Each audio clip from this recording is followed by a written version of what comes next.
அன்பான வணக்கம். Stand mixer அப்படின்னு கேட்டிங்கன்னா சப்பாத்தி மாவு பிசைவதற்கான ஒரு மெஷின். நான் ஏற்கனவே இதை பற்றி சொல்லியிருந்தேன். அப்போ நிறைய பேர் கேட்டிருந்தீங்க, மேடம் ஸ்டாண்ட் மிக்சரில் மாவு எப்படி பிசையணும், நல்லா பிசையுதா, நல்லா பக்குவமாக சப்பாத்தி வருதா, சாஃப்டாக இருக்கா அப்படின்னு எல்லாம் கேட்டிருந்தீங்க. நல்லா வருதுங்க. பொதுவாகவே எனக்கு சப்பாத்தி மாவு கையால் பிசைஞ்சு செய்கிறது ரொம்ப பிடிக்கும். ஆனால் சம்டைம்ஸ் பார்த்திங்கன்னா நிறைய கெஸ்ட்டு வந்துடுவாங்க. அப்போது அந்த மாவு பிசையறதுக்கு முடியாது. ஒரு இவ்வளோ மாவுனா தினமுமே மாவு பிசைகிறது ஒரு 10 ரொட்டி இல்லை 15 சப்பாத்தி செய்கிற அளவுக்கு பிசைஞ்சிடலாம். ஆனால் கிட்டத்தட்ட நம்ம 30-40 சப்பாத்தி சுடணும்னா இவ்வளோ சப்பாத்தி மாவு பிசையணும் இல்லையா? அதனால் அது பிசைகிறது ரொம்ப கஷ்டமாக இருக்குதுன்னு சொல்லிட்டு தான் இது வாங்கலாமான்னு போனப்போ ஒரு பக்கத்தில் இருந்தால் வாங்கலாமா வேண்டாமான்னு யோசிச்சுட்டு இருக்கும்போது பக்கத்தில் ஒரு அம்மா இருந்து சொன்னாங்க, மேடம் கட்டாயம் இது வாங்குங்க. அதை விட என் கணவரை பார்த்து சொன்னாங்க, மனைவியை நேசிப்பவர்கள் இந்த ஸ்டாண்ட் மிக்சர் வாங்கி தருவாங்க அப்படின்னு. சூப்பரான கிஃப்ட்டு சார். அது அப்போ பார்த்திங்கன்னா எனக்கு பிறந்த நாளோ என்னமோ கிஃப்ட் வாங்கலான்னு போனப்போ அவங்க சொன்னாங்க, சார் நல்ல கிஃப்ட்டு சார், இது உங்களுக்கு வாங்கி கொடுங்க கட்டாயம் அப்படின்னு. எனக்கு அப்போ அது பரிச்சயம் இல்லை ஸ்டாண்ட் மிக்சர் பற்றி. அவங்க சொன்ன பின்னாடி சரி வாங்கலான்னு முடிவு பண்ணி வாங்கினோம். அப்போலேருந்து எனக்கு கஷ்டமே கிடையாதுங்க. சப்பாத்தி மாவு கொஞ்சமாக இருந்தால் கூட, 2 பேர் சப்பாத்தி மாவு பிசைகிறதா இருந்தால் கூட, இல்லை 40 பேருக்கு சப்பாத்தி செய்யணுன்னா கூட இந்த ஸ்டாண்ட் மிக்சரில் மாவு பிசைஞ்சதுன்னா சப்பாத்தி செய்வேன். நீங்கள் இப்போது கேட்கலாம் அடுத்தது, மேடம் எந்த கம்பெனி நீங்கள் வச்சுருக்கீங்க அப்படின்னு. நான் வாங்கின கம்பெனி இப்போ இங்கே ஸ்டாப் பண்ணிட்டாங்க. அதனால் நீங்கள் எந்த ஸ்டாண்ட் மிக்சர் நல்லா இருக்குன்னு நீங்களே தேர்வு செஞ்சுக்கோங்க. நிறைய கம்பெனிஸில் இப்போ வந்துருச்சு. உங்களுக்கு எந்த கம்பெனியில் நம்பிக்கை இருக்கோ அதை பார்த்து நீங்கள் வாங்கிக்கோங்க. சரி, ஸ்டாண்ட் மிக்சர் என்னோடது பாருங்கள் எப்படி இருக்குன்னு. இதுதான் என்னுடைய ஸ்டாண்ட் மிக்சர், சப்பாத்தி மாவு பிசைகிறதுக்கான மிக்சர். இது ஒவ்வொன்றா நான் உங்களுக்கு சொல்கிறேன் எப்படின்னு. இதை எடுத்துக்கலாம். இந்த மூடி மாவு தெரிக்காமல் இருக்கிறதுக்கு, வெளியில் வராமல் இருக்கிறதுக்கு. அப்புறம் இந்த நாபு காமிச்சேன்ல, அந்த நாபை இப்படி இதை உங்களுக்கு திருப்பி வச்சு காமிக்கிறேன். இந்த நாபு இருக்கு இல்லையா, இப்படி திருப்பினோன்னா இப்படி எடுத்துடும். அப்புறம் கழுவுறதுக்கெல்லாம் இதை ஒவ்வொரு இது இருக்கு இல்லையா, இதை ப்ரெஸ் பண்ணி எடுக்கணும் கழுவுறதுக்கு. இதில் பெயிண்ட் பண்ணியிருந்தாங்க, அந்த பெயிண்ட் எல்லாம் வந்துருச்சு.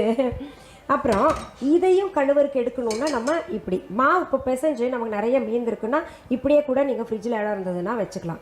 அடுத்து திரும்ப எப்படி வைக்கணும், நான் கழுவிட்டேன் பாருங்கள். கழுவி திரும்ப இது வைக்கிறோம். இப்போ மிக்சிக்கு எப்படி நல்லா டைட்டாகிற மாதிரி சுற்றுறோமோ அந்த மாதிரி டைட் ஆகிடுச்சு. இப்போ இது மாட்டுறது இங்கே ஒரு இது இருக்குது பாருங்கள், இதில் போய் ஃபிட் ஆகிட்டு பிடிச்சிக்கும். இப்படி போயிட்டு நல்லா ப்ரெஸ் பண்ணிவிட்டு இப்படி திருப்பி விடணும், பிடிச்சிக்கும் நல்லா. அதற்கு பிறகு நம்ம மாவு எவ்வளவு தேவையோ அவ்வளோ போட்டுக்கலாம். இது பார்த்திங்கன்னா நம்ம வீஹா ஆன்லைனில் இருக்கக்கூடிய கணக்க கோதுமை மாவு. அந்த கணக்க கோதுமை மாவுக்கும் மற்ற மாவுக்கும் நிறைய வித்தியாசம் இருக்குங்க. இதில் சாஃப்டாக சப்பாத்தி வரும். இது இப்போ மாவு போடும்போது நமக்கு தடுக்குது இல்லையா, அதனால் இதை கழட்டிக்கலாம். கழட்டி வச்சு அதுக்கு பின்னாடி மாவு போட்டுக்கலாம். இப்போ நம்ம மாவு போட்டோம் தேவையான அளவு. அதுக்கப்புறம் இதில் அதுக்கு பின்னாடி நமக்கு தேவையான அளவு உப்பு சேர்த்துக்கணும். இதுலேயே உங்களுக்கு எல்லாம் பழக்கப்பட்டுரும். இது எவ்வளோ உப்பு சேர்க்கணும், என்ன பண்ணணும், தண்ணி எவ்வளோ ஊற்றணுன்றது அளவு இப்போ நான் சொல்ல முடியாது. உங்களுக்கு போக போக பழகிடுவீங்க. உப்பு போட்டோமா, அதுக்கப்புறம் நான் கொஞ்சோண்டு நெய் சேர்க்குறேன். நீங்கள் என்ன வேணால் கூட சேர்த்துக்கலாம். அதுக்கு பின்னாடி இந்த நாபு மறுபடியும் பாருங்கள் காமிக்கிறேன்.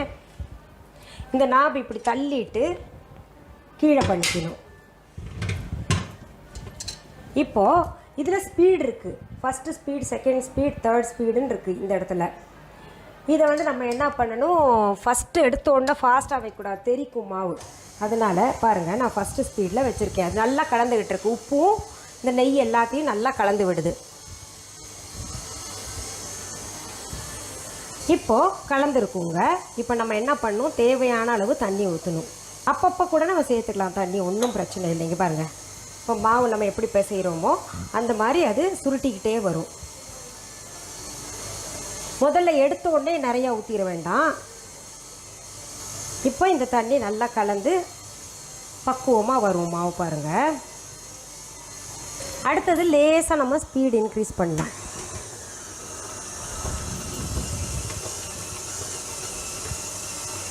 இப்போ என்ன பண்ணலாம், நான் நிறுத்திட்டு இது பக்குவமாக இருக்கான்னு தொட்டு பார்க்குறேன். கொஞ்சம் மாய்ஸ்டர் கூட இருக்குது, அதாவது தண்ணி கூட போட்டேன். அப்போ என்ன பண்ண போகிறேன், நான் இப்போது இதில் இன்னும் கொஞ்சம் மாவு சேர்க்குறேன். இதெல்லாம் உங்களுக்காக நான் செய்து காமிக்கிறேன். எனக்கு நான் ஓரளவுக்கு தெரியும். அப்படி ஆனால் என்ன பண்ணலான்றதுக்கு நான் உங்களுக்கு செய்து காமிக்கிறேன். இப்போ பாருங்கள், திரும்ப நான் ஆன் பண்ணுறேன். இப்போ பாருங்கள், பக்குவமாக இருக்குது மாவு. நமக்கு பார்த்தாலே அது தெரியும், நம்ம கையில் எந்த அளவுக்கு பிசைவோமோ தண்ணி ஊற்றி அந்த மாதிரி பக்குவமாக இருக்குது. இது மேலே வந்திருக்குன்னா நம்ம கீழே கூட தள்ளி விட்டுக்கலாம்.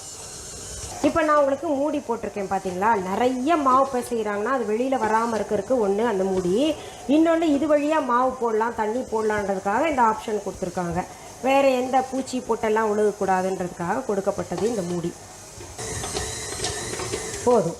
இதை எடுத்துகிட்டு நம்ம இப்போ என்ன பண்ணோம்னா கையில் லேசாக மசாஜ் கொடுத்துக்கணும். இவரைய ஒட்டலை, இப்படியே இந்த பாத்திரத்தில் நம்ம எப்படி மாவு பிசையும் போது ஒட்டாதோ அந்த மாதிரி வந்துருச்சு பாருங்கள். இதை வந்து நம்ம இப்படி லேசாக மசாஜ் கொடுத்துக்கலாம்.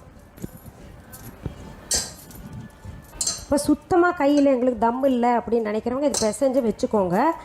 சப்பாத்தி சுடுறதுக்கு முன்னாடி மறுபடியும் ஒரு தடவை மிஷினில் போட்டு ஒரு சுற்றிட்டு அப்புறம் செஞ்சுக்கலாம். நல்லா சாஃப்டாக இருப்பாருங்க, கட்டி எதுவுமே இருக்காது. இப்போ நம்ம ஸ்டாண்ட் மிக்சரில் சப்பாத்தி மாவு பிசைகிறது எப்படின்னு இந்த பதிவில் பார்த்தோம் இல்லையா. ரொம்ப சுலபமாக இருக்குல்ல. நான் ஒரு வார்த்தை சொன்ன மனைவியை நேசிக்கிறவர்கள் வாங்கி கொடுப்பாங்கன்னு, அப்படியெல்லாம் கிடையாதுங்க. அது வந்து அவங்க சொன்னாங்க, நல்லது சொல்லியிருக்காங்க.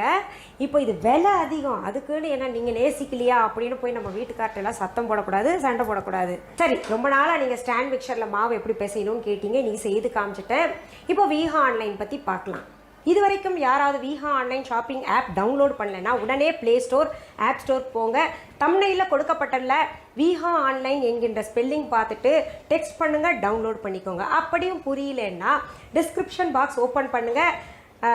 ப்ளே ஸ்டோர் ஆப் ஸ்டோருக்கான Veeha online shopping apps links வந்து கொடுத்துருக்கோம். அதை பார்த்து டவுன்லோடு பண்ணி வச்சுக்கோங்க. தரமான பொருள்கள், தினமுமே புதிய புதிய பொருள்கள் அப்லோடு பண்ணிக்கிட்டு இருக்கோம். குறிப்பாக சொல்லணுன்னா நான் ஹோம்மேட் ப்ராடக்ட்ஸ் நிறைய செய்துட்ருக்கேன். அதனால் நிறையா ஸ்கின் ப்ராப்ளம்ஸ் எல்லாம் தீர்ந்துருக்கு. சோப்பெல்லாம் வாங்கி பயன்படுத்தி நல்லாயிருக்கும் அப்படின்னு நிறைய பேர் கருத்து தெரிவிச்சுக்கிட்டு இருக்காங்க. அதையும் போய் பாருங்கள். கோமதி சக்கரம் வந்து புதிய வடிவில் புதிய நிறங்கள் எல்லாம் நிறைய வந்திருக்கு, அதுவும் சேர்த்துக்கிட்டு இருக்கோம். ரொம்ப அழகாக இருக்கும் பார்க்கறக்கு. ஒரிஜினல் கோமதி சக்கரம் என்கிட்ட தான் கிடைக்கும் தமிழ்நாட்டில். ஃபுல் டீலர்ஷிப் நான் தான் எடுத்திருக்கேன், அதனால் பார்த்துக்கோங்க, ரொம்ப நல்லாயிருக்கும். அப்புறம் ஐம்பொன் நகைகள் நிறையா சேர்த்துருக்கேங்க. நிறைய பேர் தாலி கேட்டீங்க, அதில் குண்டு கேட்டீங்க, அப்புறம் மெட்டி கேட்டீங்க, இன்னும் ஆபரணங்கள் கேட்டீங்க. அது அத்தனையுமே அப்லோடு பண்ணியிருக்கோம். வீஹா ஆன்லைன் ஷாப்பிங் ஆப் தவிர வீஹா.ஆன்லைன் என்கின்ற இ-காமர்ஸ் வெப்சைட்டும் நாங்கள் வச்சுருக்கோம். நீங்கள் உங்களுக்கு எதில் வசதிப்படுதோ அதில் போய் ஆர்டர் ப்ளேஸ் பண்ணுங்கள். இது தவிர நேரில் பொருள்கள் பார்த்து வாங்கணும்னு நினைக்கிறவங்களுக்காக சென்னை ராஜா அண்ணாமலைபுரத்தில் வீஹா ஷாப், வீஹா கடை வச்சுருக்கோம். வந்து பார்த்து பொருள்களை வாங்கிக்கலாம். இது தவிர கூகுள் மேப்ஸ்லேயும் வீஹா ஷாப் அப்படின்னு நீங்கள் டெக்ஸ்ட் பண்ணிங்கன்னா, சென்னை அப்படின்னு டெக்ஸ்ட் பண்ணுங்கள், வீஹா ஷாப் சென்னை அப்படின்னு டெக்ஸ்ட் பண்ணிங்கன்னா எங்களுடைய கடைக்கு நேரடியாக கொண்டு வந்து அது கைட் பண்ணி விட்டுரும். சரி, மீண்டும் அடுத்த பதிவில் வேறு ஒரு நல்ல தலைப்போடு உங்களை எல்லாம் சீக்கிரத்தில் சந்திக்கிறேன். அது வரைக்கும் நன்றி, வணக்கம்.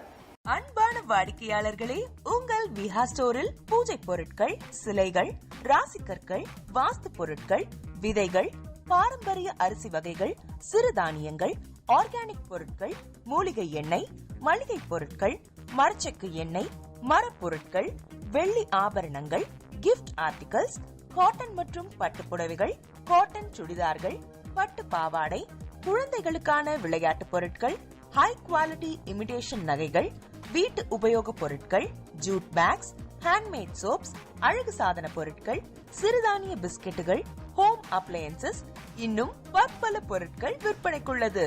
வீஹா ப்ராடக்ட்களை நீங்கள் வாங்க விரும்பினால் அது எங்களுடைய வீஹா.ஆன்லைன் வெப்சைட் மற்றும் சென்னை ராஜா அண்ணாமலைபுரத்தில் உள்ள எங்கள் வீஹா ஸ்டோரில் மட்டுமே கிடைக்கும் என்பதை தெரிவித்துக் கொள்கிறோம்.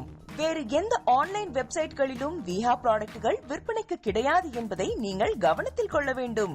எங்கள் வீஹா ஸ்டோரின் விலாசத்தை கண்டறிய கூகுள் மேப்ஸில் வீஹா ஸ்டோர் என்று டைப் செய்தால் வழியை கண்டறியலாம். www.viha.online வெப்சைட்டிலும் வீஹா ஸ்டோரின் அட்ரஸ் உள்ளது.